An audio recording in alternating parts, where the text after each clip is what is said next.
Assalamualaikum warahmatullahi wabarakatuh. Kita mulai masuk di bab 4 pelajaran pemodelan perangkat lunak, yaitu tentang prosedur pembuatan model sistem berorientasi objek. Nah, di bab ini kita mulai belajar untuk membuat beberapa diagram UML. Nah, jadi sebelum kita masuk ke berbagai jenis diagram UML, kita harus tahu dulu nih UML itu apa. Jadi, seperti yang sebelum kita bahas, UML itu merupakan bahasa pemodelan visual untuk menjelaskan sebuah sistem perangkat lunak. Jadi ketika kita merancang suatu perangkat lunak untuk menggambarkan dari sistem tersebut, yaitu kita menggunakan UML dalam bentuk diagram. Nah, nanti di sini banyak diagramnya yang akan kita pelajari, tapi untuk bab 4 kita belajar use case dan diagram aktivitas. Nah, kalau tadi kita udah bahas tentang pengertian UML, sekarang kita bahas tentang kegunaannya. Yang pertama yaitu sebagai bahasa pemodelan, dan yang kedua yaitu sebagai bahasa yang digunakan untuk menggambarkan suatu sistem, menspesifikasikan sistem, membangun sistem, dan mendokumentasikan sistem. Jadi selain untuk menjelaskan, pemodelan yang akan kita buat dalam bentuk diagram ini akan menjadi sebuah dokumentasi dari sistem tersebut. Kemudian tujuan penggunaan UML yaitu yang pertama, yaitu memodelkan sistem dalam konsep pemrograman berorientasi objek. Nah, yang kedua yaitu menciptakan bahasa pemodelan yang dapat dipahami dan digunakan oleh manusia sebagai visualisasi atau gambaran dari sistem yang dirancang. Jadi nanti UML ini juga bisa menjadi alat komunikasi antara perancang dan klien, itu menjelaskan tentang sistem yang akan dirancang dengan menggunakan diagram UML. Nah, kemudian ada beberapa diagram UML yang akan kita bahas di kelas 11 ini. Ada yang pertama diagram use case, yang kedua diagram aktivitas, kemudian yang ketiga diagram kelas, yang keempat diagram sequence, yang kelima diagram komponen, yang keenam diagram deployment. Sebenarnya masih banyak ya diagram yang lain, ada state chart diagram, ada diagram kolaborasi. Nah, tapi di sini diagram yang sering kita gunakan atau yang kemungkinan kedepannya akan sering digunakan oleh programmer pemula, nah itu adalah beberapa diagram yang akan kita bahas di kelas 11 ini. Oke, selanjutnya kita akan mencoba untuk menginstal aplikasi yang akan kita gunakan untuk membuat diagram UML. Jadi untuk membuat diagram UML itu ada aplikasi khususnya. Nah, karena di sini saya berusaha mencari aplikasi yang ringan untuk digunakan di berbagai jenis OS, dan juga aplikasi yang bisa kita gunakan di Android atau iOS. Jadi nanti buat peserta didik yang tidak dapat menggunakan laptop atau komputer, nah di sini kita punya alternatif yaitu menggunakan aplikasi di Android dan iOS. Nanti kita akan bahas nama aplikasinya dan kita akan kasih tutorial untuk membuat diagram UML di aplikasi tersebut. Oke, untuk langkah pertama kita harus download dulu. Di sini nama aplikasinya yaitu YetGraph Editor. Nanti juga bisa di-download di deskripsi atau nanti bisa juga cari di internet di Google. Tulis aja YetGraph Editor, nanti bakalan ada versi-versi yang bisa kalian pilih. Nah, di sini saya menggunakan YetGraph Editor versi 3.20.1. Nah, di sini kita klik kanan, kemudian pilih Run as Administrator. Nah, di sini kita klik Next aja, kemudian kita accept license agreement-nya, kemudian Next. Nah, di sini menunjukkan kalau program yang kita install disimpan di C ya. Kemudian kita klik Next. Nah, ini beberapa jenis fitur yang bisa kita gunakan nanti di aplikasinya. Jadi kita biarin aja ini tercentang semua, lalu klik Next, kemudian klik Next. Kita tunggu sebentar. Kemudian klik Finish.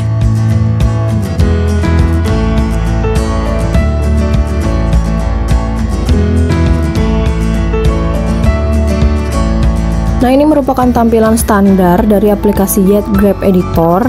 Di sini pilihannya ada untuk membuat dokumen baru, yaitu dengan klik New Document, kemudian membuka dokumen yang baru saja dibuka, kemudian membuka dokumen yang sudah ada, dan ada beberapa sampel dokumen yang bisa kita lihat. Nah, di sini juga ada beberapa fitur terbaru dari aplikasi tersebut. Nah, untuk memulainya kita klik di sini New Document. Nah, ini merupakan lembar kerja dari Yet Graph Editor. Nah, di sini ada beberapa tab yang bisa kita gunakan, ada file, edit, view, layout, tools, dan lain sebagainya. Itu nanti bisa kita pelajari seiring berjalannya waktu. Nah, sekarang untuk lembar kerjanya kita bisa pilih kita mau menggunakan gridnya atau enggak. Jadi kalau enggak dia akan polos seperti ini. Tapi kalau kita gunakan grid, mungkin nanti kita bisa menentukan titiknya, letaknya biar lebih rapi gitu tujuannya. Di sini ada jenis-jenis dari diagram yang bisa kita gunakan. Bisa dilihat di sini. Nah, ini ada tanda panahnya, kemudian ini untuk diagram, kelas diagram, ini untuk swimlane-nya.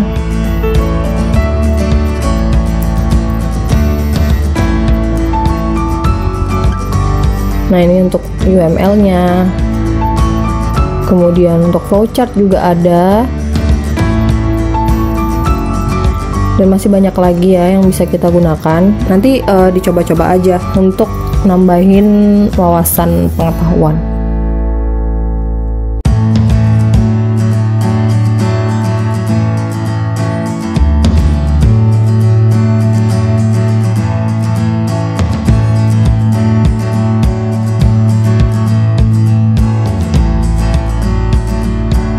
Nah, sekarang kita akan coba untuk membuat use case diagram.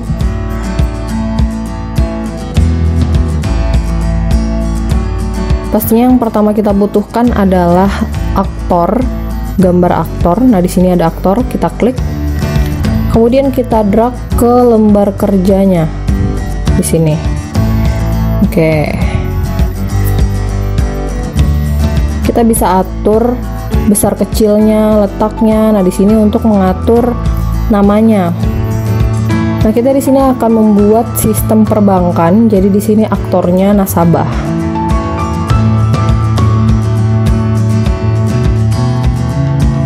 Oke, setelah aktornya sudah selesai, kita butuh use case-nya. Nah, ini use case-nya, kita klik. Kemudian kita drag di sini. Kemudian kita tulis di sini pembukaan rekening. Bisa kita atur besarnya, letaknya juga.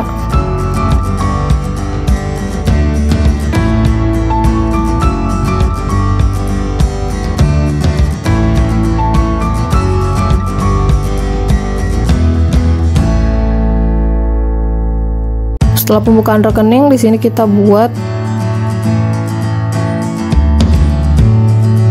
penyetoran rekening.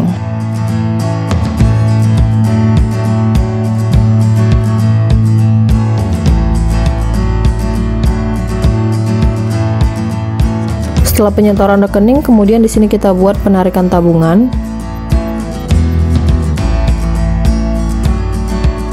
Oke, maaf ya, di sini bukan penyetoran rekening tapi penyetoran tabungan harusnya.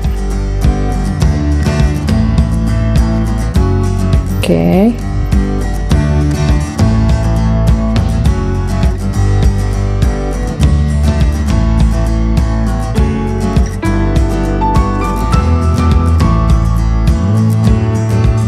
Oke, di sini kita buat melakukan pembayaran.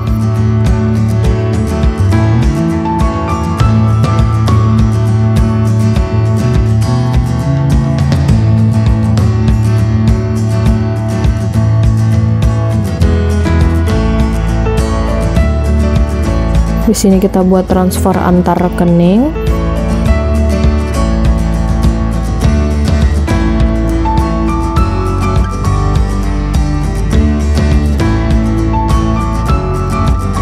Kemudian di sini pengecekan saldo.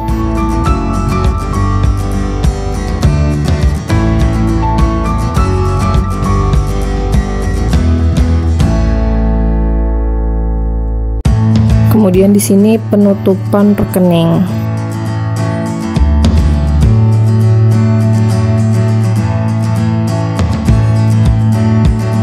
Nah, kalau misalnya kalian ngerasa ini kurang rapi, bisa kita rapikan sendiri ya. Jadi sebenarnya titik-titiknya ini membantu kita untuk merapikan diagram yang kita buat gitu.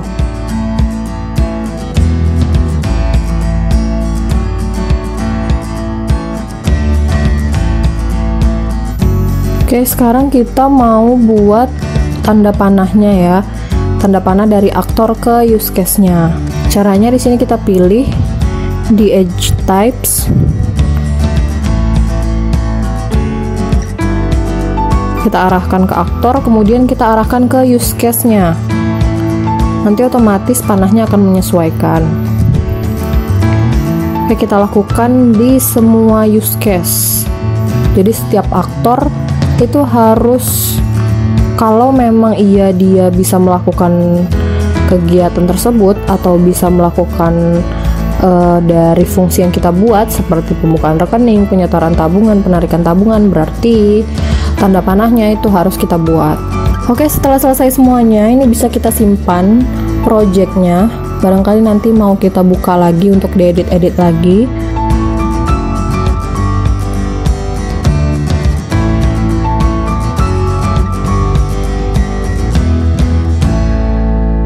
Nah, di sini formatnya grep.ml.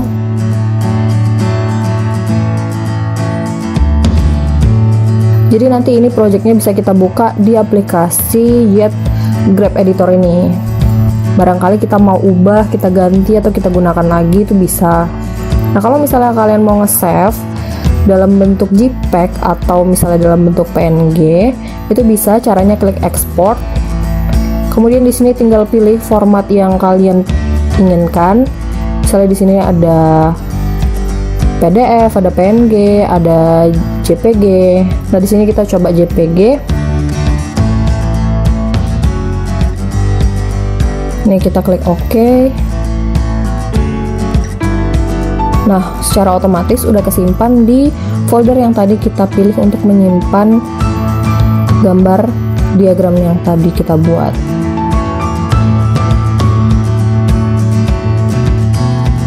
Nah, ini hasil dari projectnya, use case 1 grep.ml. Kemudian ini hasil gambarnya.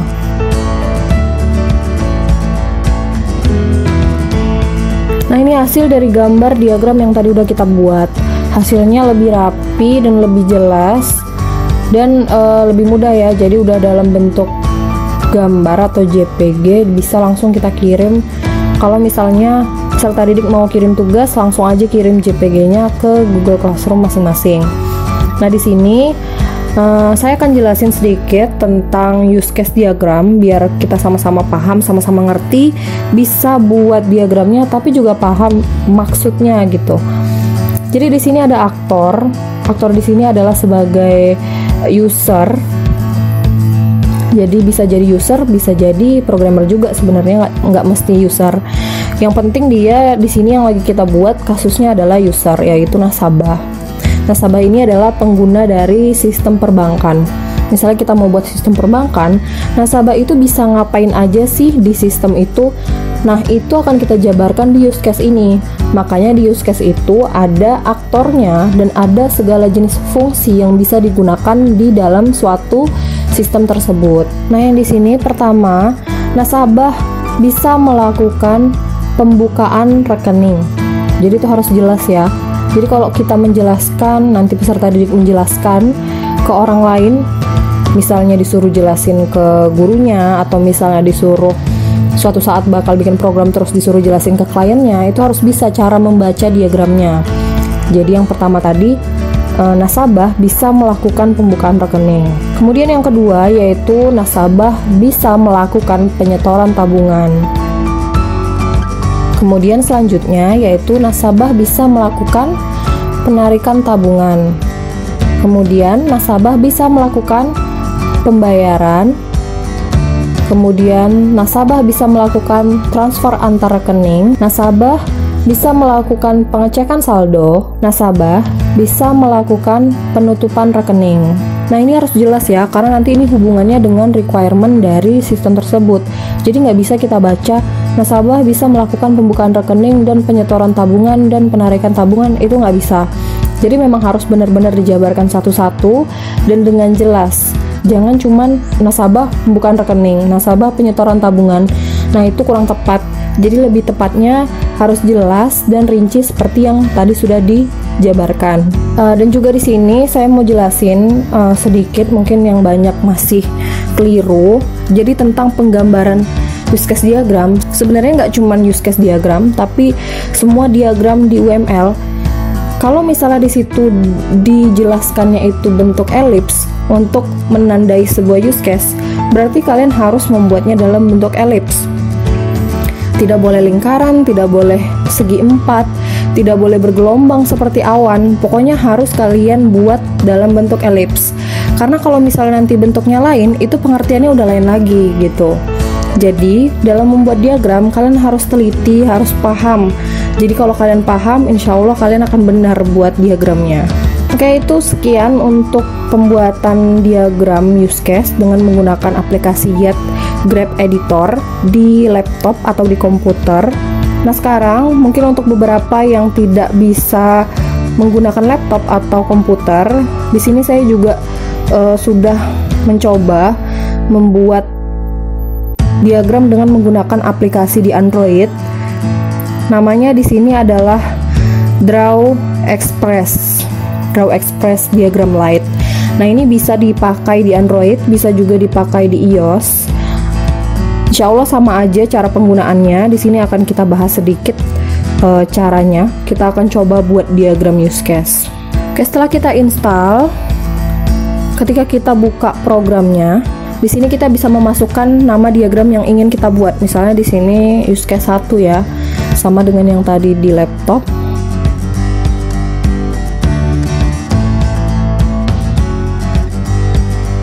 Kemudian klik create.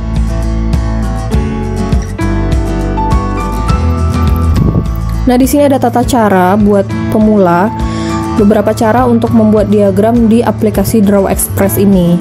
Jadi bisa kalian gambar dulu pakai tangan, nanti dia otomatis akan mendetek gambar apa yang kalian buat. Misalnya kalian gambar dengan menggunakan tangan bentuk elips, nanti dia otomatis akan dirapihin secara otomatis oleh aplikasinya. Tapi kalau kalian nggak mau gambar pakai tangan, dia juga udah ada fiturnya untuk bentuk elips gitu, kayak tadi di aplikasi di PC. Oke, sebenarnya ini nanti bisa dibaca lagi, jadi ini kita close aja. Nah, ini merupakan lembar kerja dari aplikasi Draw Express. Nah, di sini ada pilihannya, beberapa diagram yang bisa kita pakai.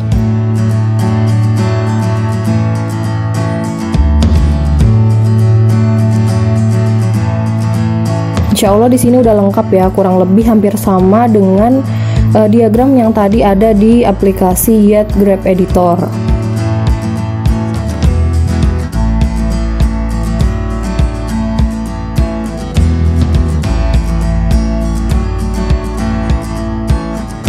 Nah, kita akan mencoba untuk membuat use case diagram seperti yang tadi kita buat di Yet Graph Editor. Jadi, langkah pertama kita harus buat aktornya dulu. Jadi tadi aktor kalau nggak salah ada di atas. Nah, ini aktor. Kita klik aktornya, kemudian kita drag. Nah, gini. Setelah itu kita butuh use case-nya. Kita cari yang bentuk elips. Kita drag. Oke, karena kita butuh 7 diagram bentuk elips di sini, kita akan copy ini. Bisa dengan cara kalian drag kayak tadi satu-satu, atau dengan cara kalau di aplikasi ini bisa dengan cara kita coret seperti ini, tanda plus, pas di diagramnya, pas di bentuk elipsnya, jadi tidak menyentuh diagram yang lain. Nah, kalau misalnya kita nggak sengaja kecoret kayak gini, kita bisa hapus dengan cara kita coret. Nah, nanti dia hilang sendiri. Nanti bisa kalian biasakan, nanti bisa kalian coba-coba. Kalau misalnya udah terbiasa bikin diagram di aplikasi ini, insya Allah nanti udah ngerti. Oke, ini kita copy lagi. Oke, sebelum copy kita harus klik dulu ya elips yang ingin kita copy. Jadi nggak bisa kalau misalnya belum kita klik, itu nggak akan berfungsi tanda plusnya. Oke, karena ini kita bekerja di lembar kerja handphone atau smartphone, jadi kayaknya kita butuh ketelitian yang lebih karena layarnya lebih kecil daripada kita mengerjakan diagram di laptop.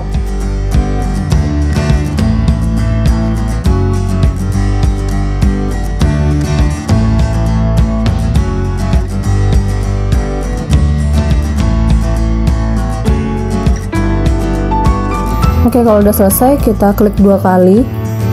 Kemudian kita tulis di sini pembukaan rekening. Oke, semuanya bisa kita isi sesuai dengan yang tadi. Ada penyetoran tabungan, ada penarikan tabungan, ada melakukan pembayaran, transfer antar rekening, pengecekan saldo, dan penutupan rekening. Oke, kalau kita udah tulis semua use case-nya di sini, selanjutnya kita akan membuat tanda panahnya. Nah, karena di sini tidak disediakan tanda panah, jadi bisa kita lihat di sini di help, di petunjuk yang tadi pertama muncul, cara membuat panah, cara mengkoneksikan antar shapes atau antar diagram di sini, yaitu dengan membuat garis untuk menghubungkan antar diagram. Nah, kalau misalnya kita mau bikin tanda panah, berarti kita tambahkan tanda panah, gambar panah di antara garis tersebut. Nah, kita coba, kita buat garis dari aktor ke use case pembukaan rekening. Oke, seperti ini. Kita buat tanda panahnya. Oke, tanda panahnya harus pas ya, karena kalau nggak pas dia nggak akan jadi. Oke, kita buat ke semua use case seperti ini. Ingat, kalau kalian membuat kesalahan, kalian bisa kalian bisa hapus dengan mencoretnya. Jadi kalau misalnya kalian salah gambar, itu kalian coret aja gambarnya, nanti akan hilang dengan sendirinya.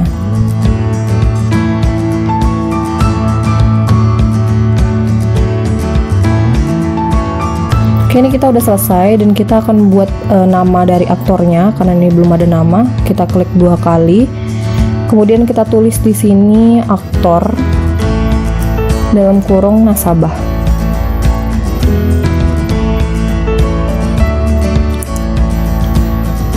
Oke, diagramnya udah selesai.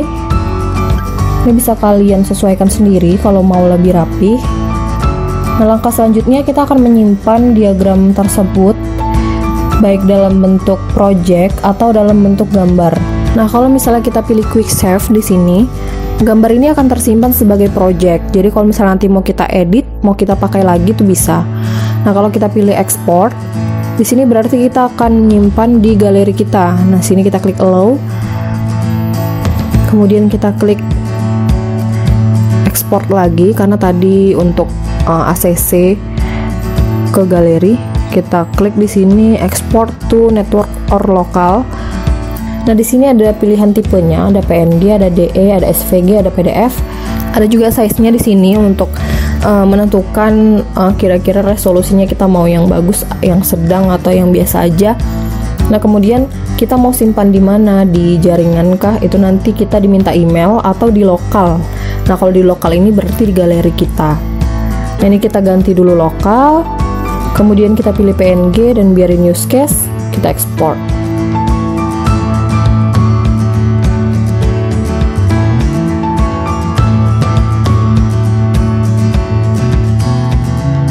Nah, ini adalah projectnya.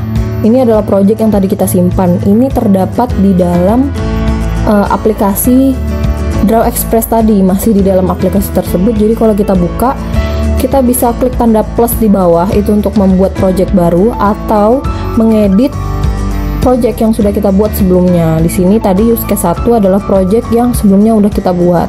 Nah, ini project tadi. Kemudian kita coba ke galeri. Nah, ini merupakan gambar diagram yang tadi udah kita simpan di lokal. Nah, dia akan tersimpan di galeri kita.